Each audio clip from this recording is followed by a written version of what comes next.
Senhor presidente, se o momento que o Brasil vive exige reformas, e é isso que dizemos à população, fica impossível justificar por que é que não tratamos da reforma da máquina pública e do custo dessa máquina.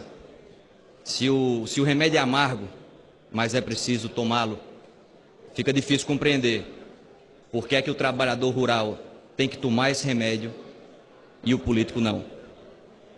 Porque muitas vezes, senhor presidente, quando um filho está doente, o pai ou a mãe, antes de dar o remédio amargo ao filho, toma um pouco desse remédio para dizer que está junto e encorajar o filho a enfrentar a dificuldade.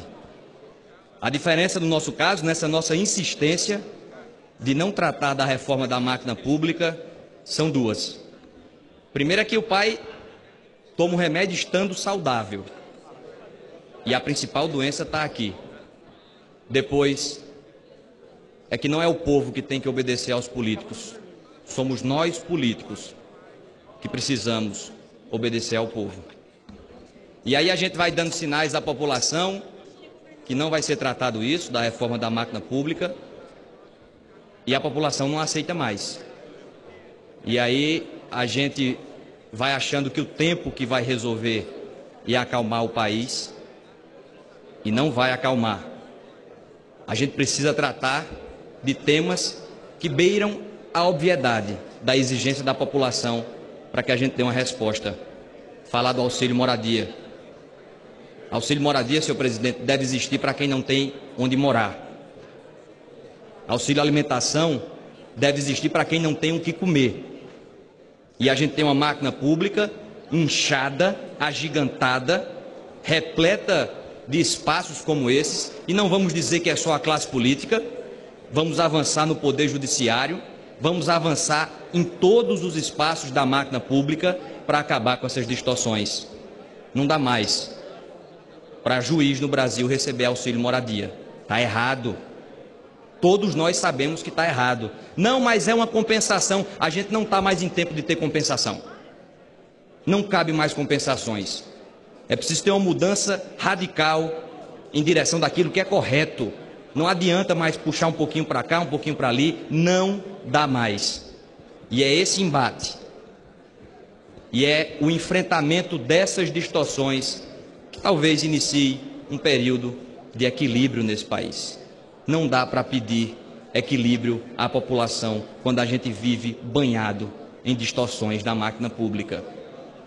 Por isso faço um apelo para que todos nós, aqui não é uma pauta de governo, oposição, todos nós tomemos consciência de que é preciso levantar essa bandeira da reforma da máquina pública. Porque não adianta mais, não venha votar contra a reforma trabalhista, espalhar cartazes dizendo que é contra a reforma trabalhista e ficar calado quando o tema é a reforma da máquina pública e ficar calado quando o tema são os benefícios que a máquina pública hoje entrega. Esse populismo dissimulado, enganador, não cola mais.